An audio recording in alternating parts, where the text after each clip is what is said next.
Welcome into Sportsmemo's betting podcast for April 22nd. Happy Monday to you. It's $9 Monday at Sportsmemo, meaning every play on the board for today is discounted to just $9. And we got Teddy Covers on with us. We're breaking down the NBA for tonight and also some MLB as well.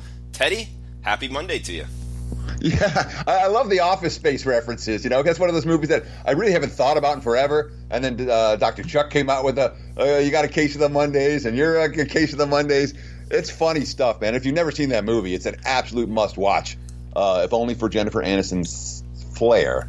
Office Space. I'm doing okay. I didn't have a great weekend, so I'm not thrilled this Monday morning. But at the same time, hey, man, there's all kinds of new opportunities in front of us today, Drew. So for as crappy as I felt last night, you know, it's a whole new morning on Monday. So, absolutely, it's a good buy low opportunity on Teddy, and using the coupon code COVERS69, you can get his week of service for just $69. That's $50 off the retail price at Sportsmemo. That's coupon code COVERS COVERS 69 at checkout. Teddy, I guess a down weekend, but in the NBA, split on Saturday, one on Sunday, and 58% clip since before the All-Star break, so you are seeing the NBA pretty well overall. And let's start off with tonight's card. We got an 8 p.m. Eastern tip, 5 p.m. Pacific, Milwaukee, Detroit. This is the 1 seed versus the 8 seed on TNT. First game up, seeing 12.5 or 13. That's the number the Bucks are laying on the road. They've controlled the series here.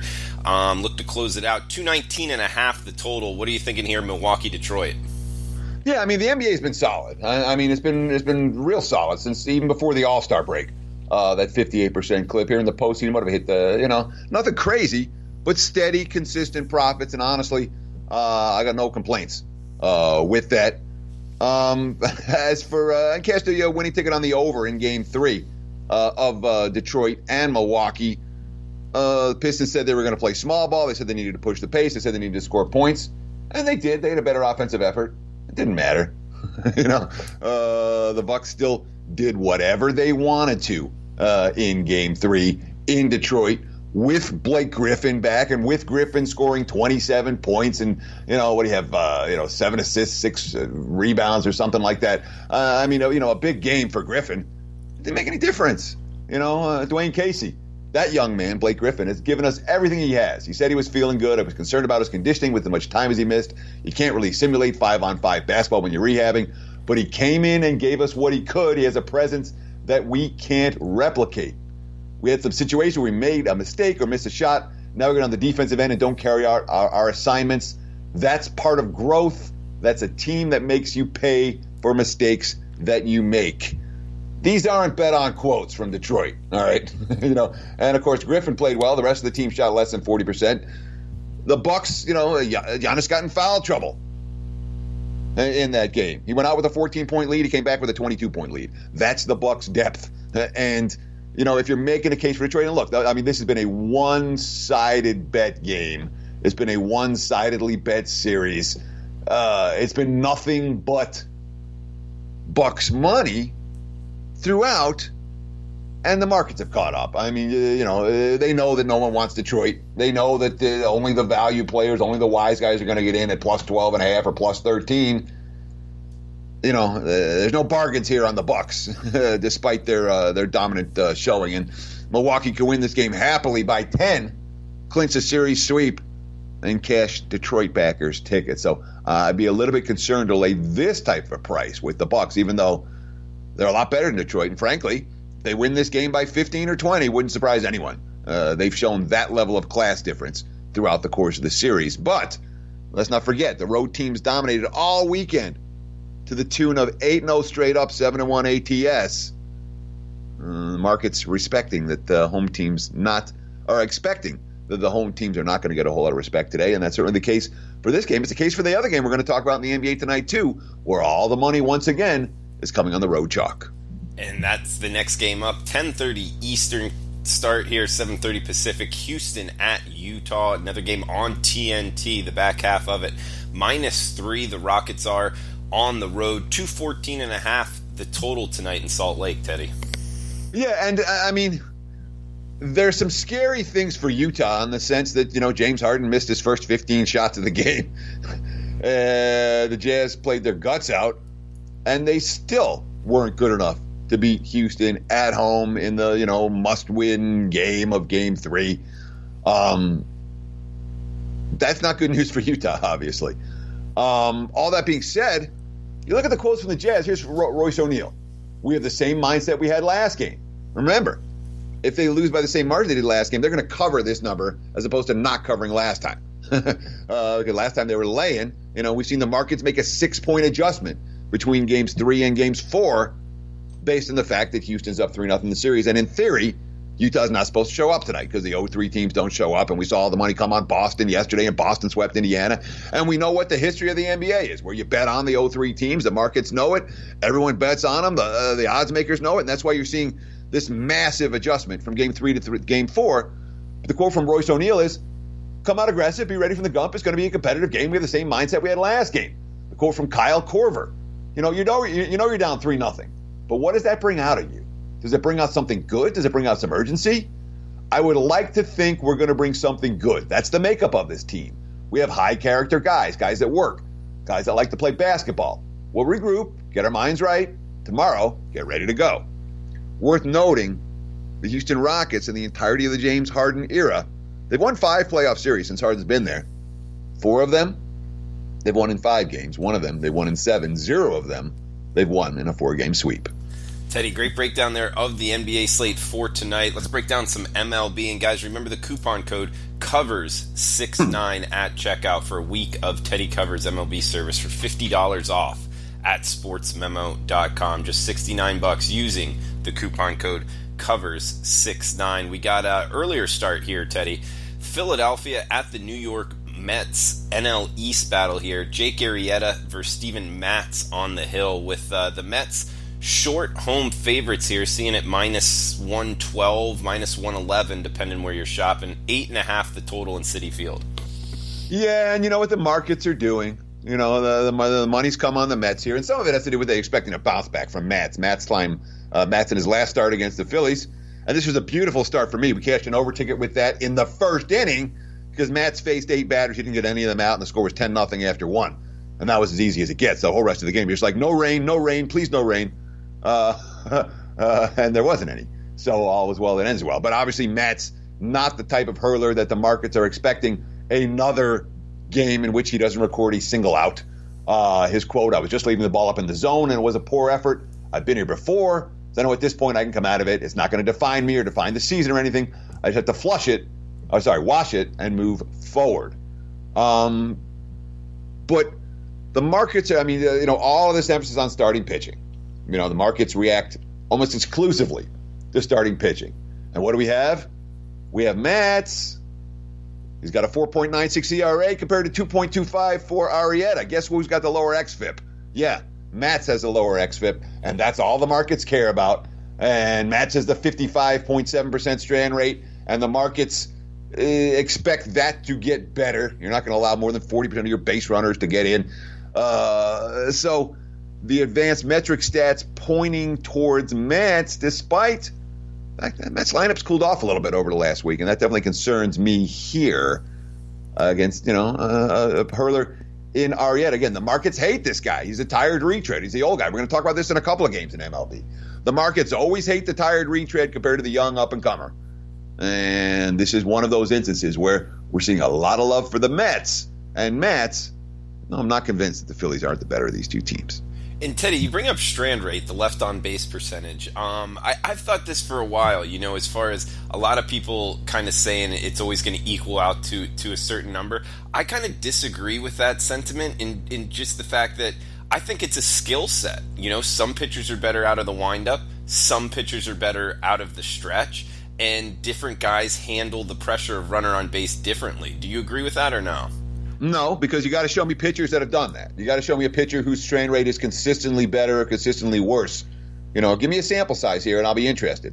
But as a theory, I need some data behind that. And we're talking about MLB, everything based on data. Yeah, the market definitely agreeing with that side of it. Yeah, for sure. I mean, it's a data-driven market right now. So, I mean, I don't disagree crazy strong or anything. I just show me some examples, and I'm all ears. But, one of the things that I love to do in MLB is find the guys whose xFIP is always higher than their ERA, and the markets always hate those guys. They tend to be fly ballers as opposed to ground ballers, but they're fly ballers with some kind of an edge.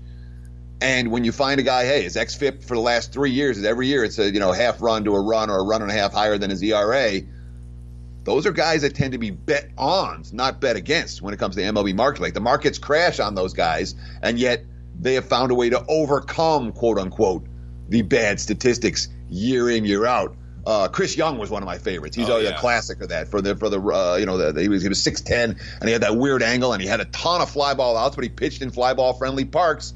And every year the markets would bet against him, and every year, boom, he'd make you a profit, and often a significant profit, because the advanced metric stats didn't correlate with what you were actually seeing on the field. There's definitely some of that in the MLB betting marketplace right now in April, and it only gets bigger and stronger as the season progresses. Yeah, good point there with Chris Young. And that usually, xFIP over ERA, usually tends to correlate with what ballpark you're pitching in. In Petco or in Oakland at night a lot. That you'll see correlation there, right, Teddy? Well, you can get away with the fly ball outs in the bigger ballparks where it doesn't carry. Whereas if you're trying to do that in Citizens Bank or something, it might get ugly. Exactly. Well, we got a couple more games here. Let's talk another earlier start. Then we got two on the late night slate, 7:10 Eastern. First pitch here, Detroit at Boston. We got Boyd versus Chris Sale, two southpaws here. 8 the total with a minus $2 price tag on Boston. I'll tell you, Teddy, I had this pegged as bet on Chris Sale, but I didn't have it at minus $2. The market was all onto it. Chris Sale from 91 up to 95 miles per hour last time out. So the velocity question marks have seemed to be answered. In Boston, won 3 straight against arguably the best team in baseball down in Tampa. I know Tampa, when Boston plays there, is kind of like Fenway of the South, but still, it is on the road against Tampa, who's very good, and they came out and swept them. So Boston's hot right now. How do you look to bet this one? Well, I don't know if Boston. We'll find out today if Boston's hot. Boston's won 3 in a row, and of course, Sale. He was, 0-4 with an ERA of 8, and coming off his last start saying that, I am not this crappy and I'll be fine, and, I'm embarrassed. And, he hasn't been walking batters. He hasn't been giving up a ton of home runs except in the opener. He just hasn't been as effective as we expect Chris Sale to be. And, of course, the Red Sox 0-4 with him on the hill. He's been the single least profitable starting pitcher in all of baseball to support the season because he's always carrying a price tag like the one we're seeing today. Big move on the total to the under, and you can understand why. The markets expect Sale to dominate in this ball game. Certainly, you look at Detroit. This is not a hot-hitting lineup right now. They got off to that nice start. They were first-place team after 10 games. Well, they're back to 500 right now, in large part because of a lineup that's not putting up runs in bunches. And, the Red Sox did eat up their pen a little bit in Tampa. Although the offense got going there, but you have this is a classic case of I want to talk about totals here for a minute and how the totals marketplace moves, because the totals are always up the day before, and those totals don't factor in. The opening totals don't necessarily factor in weather, and they don't necessarily factor in bullpen issues. Did a team use up their pen last night or didn't they? So what you'll see is the markets decide. This is a weather condition that matters. This is a bullpen issue that matters. This is and they will move the totals day in, day out off those openers based on what they feel is important. But this is a situation where the wind's blowing in from left. That's supposed to be in the low 50s. It's going to be cold and rainy. And the betting markets have said, yeah, that opener of 8.5, no. Let's make that 8. Let's make that 8 to the under.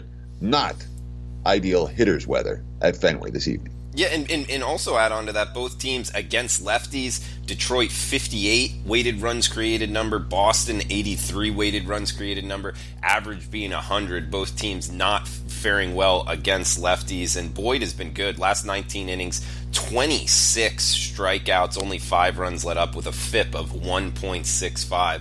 So add on to that, Chris Sale seemed to have found his velocity, and you can see why this under has taken money, plus the weather concerns like Teddy pointed out. And Teddy, great breakdown there. And guys, you feel free to reach out to Teddy Covers on Twitter at Teddy_Covers or myself at Drew Martin Betts. Feel free to reach out to Sportsmemo at Sportsmemo. Things you want to hear on the podcast.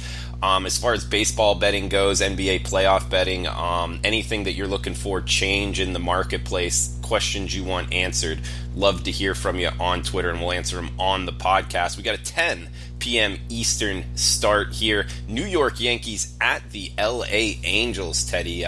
East Coast to West Coast here for the Yankees. This game can be seen on MLB Network. J.A. Happ coming from the left side versus Matt Harvey for the LA Angels. The Dark Knight taking on an old New York team in the Yankees, making the trip all the way out there. 8.5 being the total, and pretty much a pick 'em price here. Yankees minus 105 or Angels minus 105 at most shops right now. Teddy, how you looking to bet this one? So the markets they're having a really hard time dealing with the Yankees right now. And what the Yankees have, 13 guys on the DL? Yeah, it's crazy. And it's not just, okay, well, here's your backup shortstops on the DL. This is like all of their best players, with Judge joining Stanton, as out, and Tulo is out, and Sanchez is out, and on down the line. It is a lineup that doesn't look on paper what it's supposed to look like. And yet, what'd they do all weekend? They beat up Royals pitching after losing the opener in there, coming back to take the final 3 and scoring a bunch of runs, 22 runs in the process as they close out that series. Remember how they took 2 out of 3 from the Red Sox in the big grand slam home run to win that, they took out both from the Red Sox. The one was rained out. But the grand slam home run to get the final of that series. It's, the Yankees are finding ways, and the markets are saying, no, you can't find ways. No, your team's not good enough to find ways. And yet that's what they're doing. Matt Harvey, you're not gonna find $1 of my money on Matt Harvey. Okay. The tired retread isn't even saying it strong enough. He was bad. He's been bad. And he's not anyone that you can. Not that Happ's been great, but Harvey's been bad. The bullpen behind him is absolutely gas. Look at how much they've taken out of their bullpen. They haven't had a guy get an out in the 5th inning. The Angels. After the 5th, they haven't had a guy record an out in the 6th inning in any of their last 10 ball games. That's how you get a gas bullpen. Okay, yeah. When you have no one that can last even 6, let alone 7 or 8, to give the guys a day off. I want no part of the Angels right now. They are, and I know they beat Seattle yesterday. But not with Harvey, and certainly not with the way that the Yankees. Again, okay, they got to travel from east to west. It's a long flight. They're hitting, and they're the better of these two teams, even with the injuries. I'm not surprised that we've seen LA money today because of the injuries and because of the spot, but not my money. Yankees are past for this better. Yeah, and I get the east to west. Granted, it was a 105 Eastern start yesterday, so they got a little head start here, and it's a late game on Monday. So it is something to take into account. I tend to think that it kind of affects more the second, maybe third game, not that first Yeah, game. I do too, and the markets always react to the first game. Yeah, no, it's good to hear that you think that way as well, Teddy. I think the Yankees are worth a look here. Matt Harvey hasn't gotten out of the 4th inning, to your point. The Angels pitching hasn't been good, but he's been even worse than that average. He hasn't gotten out of the 4th inning in 3 games. 18 earned runs in the last 3 games. And also J.A. Happ had his best performance against that Red Sox lineup his last time out, 6.1 innings, only 1 walk, and the walks have hurt him. So he seemed to find a little bit of, corrected some of the accuracy issues in his last start. So that seems to be promising. I would look towards the Yankees in this one. We got 1 game left here, Teddy. We'll bring it out real quick. Texas at Oakland. Mike Minor on the hill for Texas. Bassett on the hill for Oakland. I believe this is Bassett's first start. He was slated to make the team, took a line drive off of his leg, I believe, in Japan, but found his velocity back in the minors, and he's commanding a minus 140 price tag. A lot of money coming in here on Oakland. 8.5 being the total, Teddy. what do the MLB betting markets do? Dude, you can count on it. It's like clockwork. Okay? Minor's the tired retread. Minor's the guy that's been around the block. They know Minor. He's no good. Bassett's the unknown commodity. He's the hot prospect. Oh, the young hot guy is always going to take money over the old tired retread. And in this case, what are we talking about? A 40-cent move right here. This is an A's team that just got swept at home by Toronto. They were outscored 20-6. They were out hit 35-19. All right. And everyone's talking about the velocity, for Bassett. And yeah, he had a chance to win a spot at a spring training, and he took that line drive off his knee. Bob Melvin, quote, "We've seen a guy who's now fully back to his best health. His velocity looked like it picked up again this spring, and it looked like he was confident with what he was doing. I think he's probably as ready as he's ever been." And you stand that quote and the fact that you don't have advanced metric stats for this guy compared to Minor. Minor's got a 7.16 strikeout per 9 inning ratio. The markets don't like that. He has a 211 BABIP. The markets expect that to go up. The batting average on balls in play. He's been lucky in that regard so far this season. He has an 83.3% strand rate. The markets expect that to go down a little bit. And, of course, the 2.60 ERA, yeah, that's great.